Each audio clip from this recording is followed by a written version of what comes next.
Assalamualaikum warahmatullahi wabarakatuh.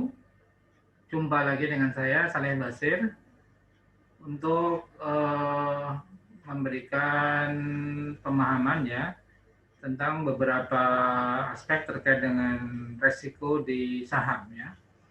Ya, pada kesempatan hari ini atau kesempatan kali ini saya ingin berbagi ya atau memberikan tips bagaimana kalau saham yang kita beli itu mengalami penurunan sampai harganya tinggal Rp50 ya atau 50 perak. Ini yang sering dialami oleh banyak perusahaan apa namanya investor retail ya, individu ya. Sebagai contoh saham-saham yang mengalami penurunan cukup tajam ya, yang sehingga mengakibatkan apa namanya harganya tinggal Rp50. Ya banyak, saham Envy, saham Andi, ya, ada Riel dan sebagainya. Ya, jadi salah satu resiko investasi di saham-saham di bursa efek memang di satu sisi ada potensi profit yang cukup tinggi, tapi perlu kita pahami juga bahwa ada resiko suspend, resiko mengalami harga yang turun terus ya sampai tinggal Rp50 dan tidak ada bid ya, karena sudah mentok ini harga 50 harga terendah yang ada di bursa untuk pasar reguler ya. Nah, bagaimana kalau kita mengalami hal seperti ini, saham-saham kita yang kita beli justru tinggal Rp50 ya, memang cukup ya, jadi dari sisi investor cukup merugikan ya, karena mungkin pernah di harga 200, 300, tapi sekarang tinggal Rp50. Ini yang perlu kita ketahui sebelum kita berinvestasi saham, harus melihat saham apa yang kita beli ya.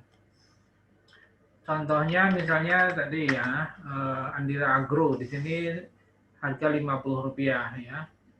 Nah, kita bisa melihat kalau misalnya pengen kita jual ya, tentunya harus kita antrikan di harga 50 ya. Mungkin syukur-syukur sudah ada yang investor yang mau beli ya, dengan asumsi perusahaannya bisa kembali tumbuh dan apa namanya bisa meningkatkan harga sahamnya ya. Tapi kalau memang sudah tidak ada prospek ya mungkin kita lepas saja ya, karena memang apa namanya itu merupakan resiko ya di investasi saham. Nah, contohnya yang katakanlah ada saham yang Rp50 tapi bisa lepas dari harga 50 ya. Ini juga banyak juga ya sebenarnya. Contoh kayak PP Pro ya. PP Pro ini sebenarnya anak perusahaan BUMN ya, PP Property ini sahamnya sebenarnya kinerjanya cukup baik ya, tapi sempat di harga Rp50 cukup lama ya. Nah ini, jadi beberapa hari ini sebelumnya ini Rp50 ya. Kemudian ada pergerakan sebenarnya sempat ke 54 tapi balik lagi ke 50 ya. Sekarang mencoba untuk mulai naik lagi, tapi hari ini tanggal 17 November turun lagi ya. Jadi sebenarnya kalau misalnya saham itu masih punya prospek atau tidak, kita bisa lihat dari kinerja keuangannya ya. Ya, contoh di sini PP Pro ya, atau PP Pro ini anak perusahaan BUMN sebenarnya. Kinerjanya sih relatif bagus sebenarnya ya. Ini masih untung ya. Kuartal pertama masih untung 26 miliar ya. Di kuartal 2 masih untung 51 miliar ya. Kemudian di kuartal ketiga masih untung 210 miliar. Jadi sebenarnya tidak terlalu parah ya, tidak terlalu seperti saham yang lain ya. Misal contoh tadi Andi ya. Ini juga masih untung sebenarnya ya.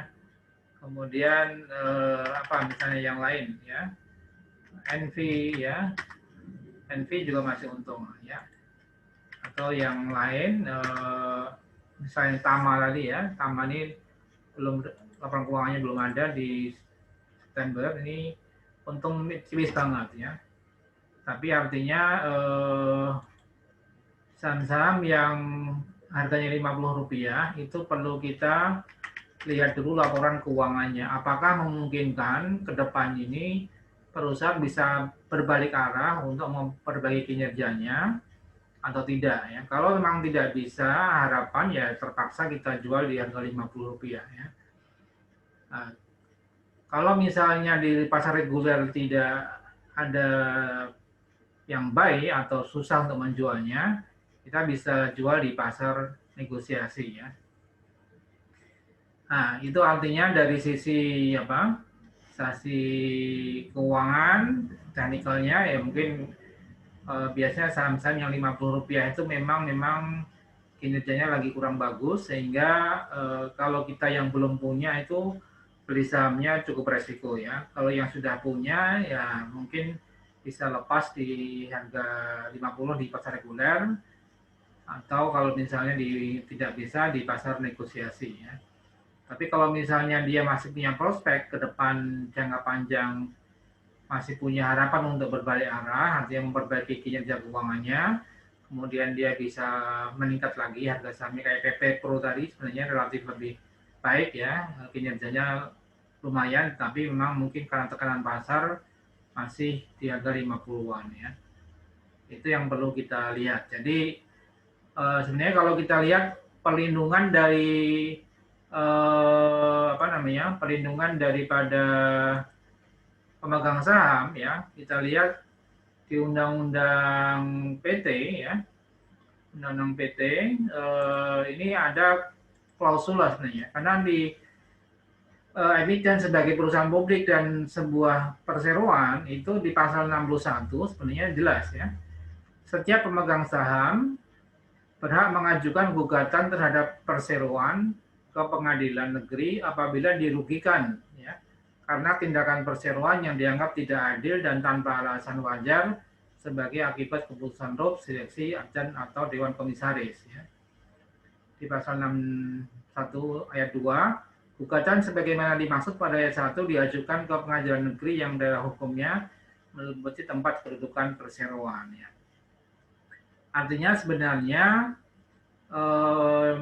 mengacu ke Undang-Undang PT ini, Undang-Undang 40 tahun 2007 ya, di pasal 61, setiap pemegang saham ya, walaupun kita mungkin punya satu lot saja ya, itu berhak untuk mengajukan gugatan sebenarnya kalau ada bukti, ada indikasi mungkin ya, ada bukti bahwa perseroan sudah melakukan tindakan yang merugikan pemegang saham ya. Ini bisa dilakukan gugatan ya, perbuatan melawan hukum ya. Artinya di sini tinggal bagaimana pembuktiannya ya, bagaimana ininya, ini tentunya perlu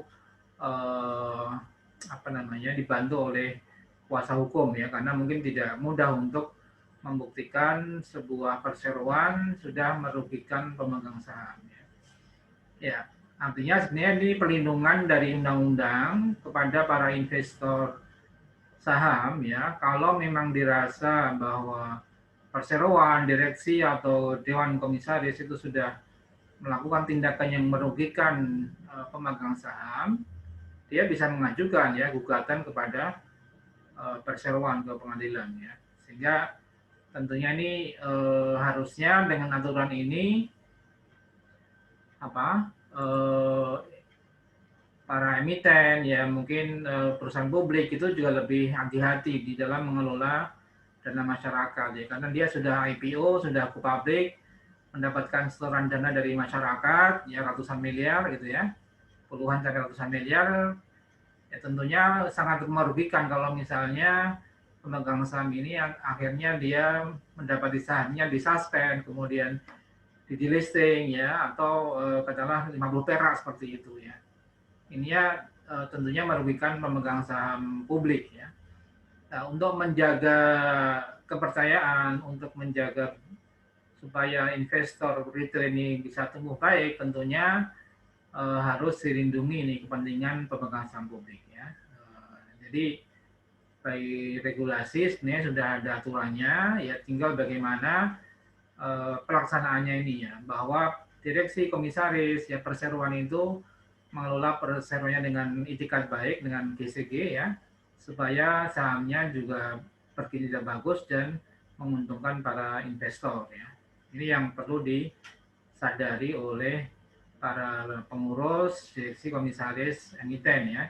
di satu sisi oleh para investor juga harus hati-hati untuk membeli saham-saham yang 50 perak ya, karena ada resiko di situ, ada resiko bahwa perseroan tidak bisa memperbaiki kinerjanya sehingga potensi di suspend, di delisting ya.